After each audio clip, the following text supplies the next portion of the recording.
दोस्तों, आज आइए आप लोग के लिए एक बहुत ही अच्छा न्यूज और एक सूचना भी लेकर आए हैं। सबसे अच्छी बात तो ये है कि आपका एक बेसिक बैच शुरू हो रहा है कॉम्पिटिटिव का, जिसमें SSC, bank, railway, Bihar police, Bihar दरोगा, ग्रुप डी और एसएससी जीडी जितने भी वैकेंसी आते हैं उनका बेसिक बैच स्टार्ट हो रहा है। 4 मार्च सुबह में 6 बजे से लेकर 8 बजे तक। इसमें आपका मैथ, रीजनिंग, जीके और जीएस पढ़ाया जाएगा।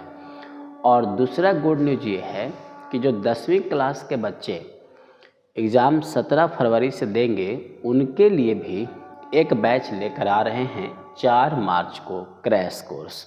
किसका क्रैश कोर्स है? तो पॉलिटेक्निक, पैरामेडिकल, एएनएम और जीएनएम का। तो जितने भी बच्चे 10th वाले एग्ज़ाम देंगे उनको इसका आप तैयारी कराएं। मान लीजिए कोई बच्चा कहता है कि हम तैयारी करेंगे तो हमारा 11th में एडमिशन नहीं होगा, तो फिर हम क्या करेंगे? अगर हमको पॉलिटेक्निक नहीं हुआ तो हम क्या करेंगे? तो उनको भी हम एक रास्ता देते हैं। पहली नंबर बात तो ये है कि मई और जून के महीना में 11th का काउंसलिंग होता है और जून के मंथ में इसका एग्ज़ाम होगा। जून अंतिम तक या जुलाई का फर्स्ट वीक में रिजल्ट आ जाएगा, क्योंकि इसका काउंसलिंग के साथ साथ में 11th का एडमिशन होता है। मान लीजिए नहीं भी होता है तो आप एडमिशन 11th में ले सकते हैं, लेकिन आप एक बार प्रैक्टिस करें। आप प्रैक्टिस से पीछे ना हटें। आप एक बार इस फील्ड में आएँ, उससे आप पीछे ना हटें। कुछ नहीं तो जीवन जीने का तरीका ज़रूर सिखाएगा। कैसे यूपीएससी वालों के लिए कहा जाता है कि जो बच्चा यूपीएससी का तैयारी करता है उसका जॉब हो ना हो, लेकिन एक बात तो सत्य है कि उस बच्चा को जीवन जीने का तरीका अच्छा से मालूम चल जाता है। तो इसलिए मैं भी आपको बता रहा हूँ। और दूसरा ये न्यूज़ है कि बहुत से बच्चे हमको कॉल किए और बताए कि सर अब हम 12th का एग्ज़ाम दे लिए हैं, अब क्या करें। बहुत से बच्चे कोई समझ में नहीं आ रहा है कि हम ग्रेजुएशन करें तो किस ऑनर्स से करें। दूसरा बात यह है कि बहुत से बच्चों का दिमाग में ये बात चल रहा है कि अगर सर हम बीएससी नर्सिंग कर लेते हैं या जीएनएम कर लेते हैं, एएनएम कर लेते हैं तो हमको जॉब तो हो जाएगा।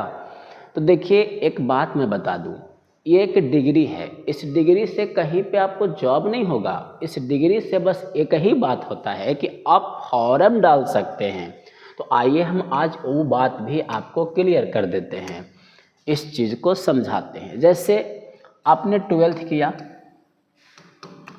और 12th के बाद जैसे ही आप बीएससी नर्सिंग करते हैं तो इसका मतलब ये थोड़ी होता है कि जैसे आप बीएससी नर्सिंग कर लिए तो आपको जॉब हो जाएगा। नहीं, इसका मतलब ये होता है कि बीएससी नर्सिंग कर लेते हैं तो जो फॉर्म नर्सिंग पर आएगा वो फॉर्म सिर्फ आप भर सकते हैं, 12th वाले बच्चे नहीं भर सकते। या कोई ग्रेजुएशन करता है, सिंपल ग्रेजुएशन करता है तो वो नहीं भर सकता है, ये होता है। उसी प्रकार डीएलएड बीएड का भी कहानियाँ होती है। डीएलएड बीएड अगर आप करते हैं तो इसका मतलब कतई नहीं होता कि आप बीएड कर लिए तो आपका जॉब हो जाएगा। नहीं, बीएड कर लिए तो इसका मतलब ये होता है कि जब टीचर का फॉर्म आएगा तो वो आपको भरना है, लेकिन उसके लिए भी कई एंट्रेंस होंगे, कई एग्ज़ाम होगा, एग्ज़ाम तो पास करना है। फाइनली आपको एक बात बता दूँ, चाहे आप कान इस तरफ से पकड़ो या इस तरफ से पकड़ो, आपको कहीं ना कहीं तैयारी तो करना है। अगर आपको सरकारी जॉब में जाना है तो आप कोई भी कोर्स करें, लेकिन आपको तैयारी कंपलसरी करना है जॉब के लिए। अगर आप कोई भी डिग्री लेते हैं तो तैयारी तो करना ही होगा, हर हाल में करना होगा। इस बात को मान लीजिए। अगर आप बीएड ही करते हैं तो क्या बीएड करने के बाद जैसे बीपीएससी का फॉर्म आएगा तो क्या ये आपसे बीएड का सिलेबस पूछेगा? क्या नहीं, ये पूछेगा मैथ, ये पूछेगा रीजनिंग, ये पूछेगा जीके, ये पूछेगा जीएस, ये पूछेगा बिहार स्पेशल। तो ये पूछे जाएंगे। तो आपको कहीं ना कहीं तो तैयारी तो करना है। एक मुद्दा तो आपका ये होगा कि आपको तैयारी करना ही करना है।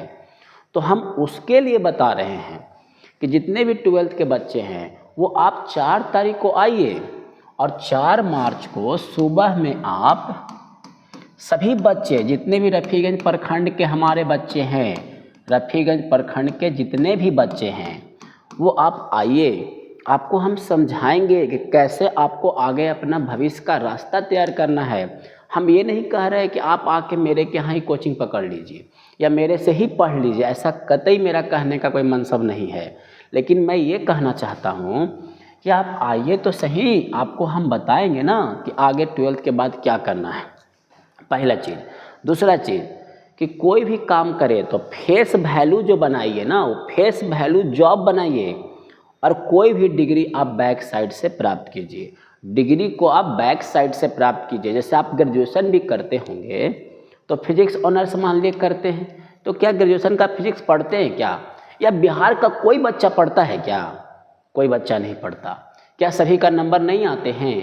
कैसे एग्ज़ाम होता है, कितना खुल करके आप लिखते हैं, सबको पता है। यहाँ तक कि बिहार सरकार को भी पता है, जो वहाँ एग्जामिनर होते हैं उनको भी पता होता है कि बच्चा तो साल भर पढ़ा नहीं है, सिर्फ आपका गैस लेकर के आ गया है। तो इस सब भरम में आप मत पड़िए कि आपको ग्रेजुएशन करना है तो कोर्स करना है, जीएनएम करना है तो कोर्स करना, बस कहीं डिग्री प्राप्त करना है। और डिग्री हम लोग बैक साइड से प्राप्त कर सकते हैं। जितना आप 3 साल 4 साल डिग्री प्राप्त करने में कीजिएगा, उसके पीछे भागिएगा, उतना में 1 से 2 साल में आपका तैयारी हो जाएगा। आपका एक तरफ कंप्लीट भी हो रहे होंगे और एक तरफ आपका तैयारी भी कंप्लीट हो जाएगा। तो इसी बात को बताने के लिए आज हम अपना एक वीडियो लेकर आए थे। बाकी धीरे धीरे जैसे ही बच्चे का क्वेश्चन आते रहेगा मेरे पास, हम आपके सामने एक वीडियो लेकर आते रहेंगे। रफ़ीगंज प्रखंड के जितने भी 12th के बच्चे हैं, सभी बच्चे तक ये वीडियो पहुँचा दीजिए। हम ये नहीं कह रहे कि आप मेरे के यहाँ क्लास करें, क्या ये ज़रूरी है? नहीं। अगर अच्छा लगेगा, बात समझ में आएगा कि हाँ ये बातें सच हैं, तो आप क्लास ज्वाइन करें।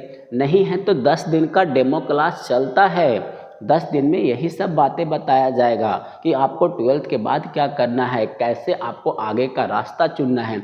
बिना सलाह के किसी का जीवन आगे नहीं बढ़ता, इस बात को आप मानिए। हमसे सलाह नहीं ले सकते हैं तो जहाँ से आप 12th का क्लास किए हैं उसी शिक्षक से आप सलाह ले लें, उस शिक्षक से आप बात पूछ लें। ये नहीं हो सकता है तो गांव घर में कोई सीनियर लोग तो होंगे, पढ़े लिखे लोग तो होंगे, उनसे पूछ लीजिए, उनसे सलाह ले लीजिए। ये काम आप करें क्योंकि आपका जीवन है, आपको ही रास्ता तैयार करना होगा। माता पिता का बस फर्ज इतना होता है कि वो पैसा दे सकता है बच्चा, लेकिन पैसा भी वो एक टाइम तक देगा, फिर टाइम के बाद वो पैसा बंद हो जाएगा आपका। इस बात को समझिए। जीवन को सफल बनाना है तो 4 मार्च को सुबह 6 बजे एक बार अवश्य आइए। हम आपके लिए बहुत से बातें बताएंगे, बहुत से जीवन में आगे जाने का रास्ता बताएंगे और फिर 4 मार्च को मिलते हैं। बाकी फिर जो भी बच्चे का क्वेश्चन होगा हम नेक्स्ट वीडियो में लेकर के आएंगे। लेकिन बस आप लोग से एक ही बात का रिक्वेस्ट है कि जितने भी रफ़ीगंज प्रखंड का बच्चा एग्ज़ाम दिया, देखिए मुझे और प्रखंड से मतलब नहीं है, ना मुझे कुछ और से मतलब है।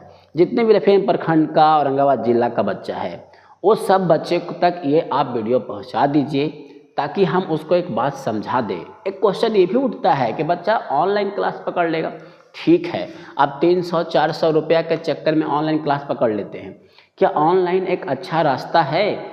ऑनलाइन जो रास्ता है उसी के लिए है जिसका बेस बहुत अच्छा है, बेसिक बहुत अच्छा है। रिवाइज करने के लिए ऑनलाइन क्लास का प्रयोग करना चाहिए बच्चा। तो पहले बेस तो अच्छा कर लीजिए, फिर अच्छा हो जाएगा। जहाँ मन वहाँ पढ़िए, एक से एक टीचर है, 1000 टीचर है, लेकिन पहले बेस तो अच्छा कीजिए। फिर आइए मिलते हैं नेक्स्ट वीडियो में और 4 मार्च को आप लोग का इंतज़ार रहेगा। आज के लिए इतना ही, धन्यवाद।